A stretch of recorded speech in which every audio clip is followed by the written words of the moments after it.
ಪ್ರಜಾಧ್ವನಿ ಇದು ಪ್ರಜೆಗಳ ನಂಬಿಕೆಯ ಧ್ವನಿ. ಕೊನೆಗೂ ಬಾಗಿಲು ತೆರೆದ ಜನೌಷಧಿ ಕೇಂದ್ರ. ಕಳೆದ 3-4 ತಿಂಗಳಿಂದ ಬಂದಾಗಿದ್ದ ಲಕ್ಷ್ಮೇಶ್ವರ ಸರ್ಕಾರಿ ಆಸ್ಪತ್ರೆಯಲ್ಲಿನ ಜನೌಷಧ ಕೇಂದ್ರ ಕೊನೆಗೂ ಬಾಗಿಲು ತೆರೆದಿದೆ. ಕೇಂದ್ರ ಬಂದ್ ಆಗಿದ್ದರಿಂದ ಬಡ ರೋಗಿಗಳಿಗೆ ತೊಂದರೆ ಆಗಿತ್ತು.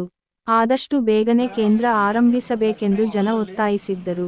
ಅದರಂತೆ ಶಾಸಕ ಡಾಕ್ಟರ್ ಚಂದ್ರು ಲಮಾಣಿ ಅವರು ಭಾನುವಾರ ಔಷಧ ಕೇಂದ್ರವನ್ನು ಉದ್ಘಾಟಿಸಿದರು. ಈ ಸಂದರ್ಭದಲ್ಲಿ ಸುನಿಲ ಮಹಾಂತ ಶೆಟ್ಟರ, ಸಿದ್ದು ಸವಣೂರ, ನವೀನ್ ಬೆಳ್ಳಟ್ಟಿ, ಐ.ಕೆ. ಹೊನ್ನಪ್ಪನವರ, ದುಂಡೇಶ ಕೊಟಗಿ, ಮಂಜುನಾಥ್ ಉಮಚಗಿ, ದೇವಣ್ಣ ನಂದೆಣ್ಣವರ, ಗಿರೀಶ್ ಅಗಡಿ, ರಂಗು ಬದಿ, ಅನಿಲ್ ಮುಳಗುಂದ, ವಿಶಾಲ್ ಬಟಗುರ್ಕಿ, ಗಿರೀಶ್ ಚೌರೆಡ್ಡಿ ಸೇರಿದಂತೆ ಮತ್ತಿತರರು ಇದ್ದರು.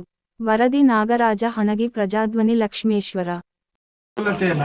ಪ್ರಧಾನಮಂತ್ರಿ ಜನೌಷಧಿಯ ಒಂದು ಅನುಕೂಲತೆಯಾದ ಎಲ್ಲ ಜನರು ಇಲ್ಲಿ ನಮ್ಮ ತಾಲೂಕಿಗೆ ಸಂಬಂಧಪಟ್ಟಂಥ ಮತ್ತು ಹಳ್ಳಿಯಿಂದ ಬರುವಂಥ ಜನರು ಅದನ್ನು ಸದುಪಯೋಗ ಪಡ್ಕೋಬೇಕಂತೇಳಿ ಅವರಲ್ಲಿ ಕೇಳಿಕೊಂಡು, ಅದರ ಜೊತೆಯಲ್ಲಿ ಏನು ಸವಣೂರವರಿಗೆ ಆಗಿದೆ ಅವರು ಇದನ್ನೆಲ್ಲವನ್ನು ಸಹಿತ ಎಲ್ಲ ತರಹದ ಔಷಧಗಳನ್ನು ಇಡುವಂಥದ್ದಾಗಲಿ ಅಷ್ಟೇ. ಯಾಕಂದರೆ ನಮ್ಮ ಆಸ್ಪತ್ರೆಯಲ್ಲಿ ಏನು ಔಷಧಗಳು ಲಭ್ಯ ಇರುತ್ತೋ ಅವನ್ನು ಹೊರತುಪಡಿಸಿ ಆ ಔಷಧಗಳು ಇವತ್ತು ಪ್ರಧಾನಮಂತ್ರಿ ಜನೌಷಧಿ ಕೇಂದ್ರದಲ್ಲಿ ಲಭ್ಯ ಆಗುವಂಥ ಕಾರ್ಯ ಆಗಲಿ.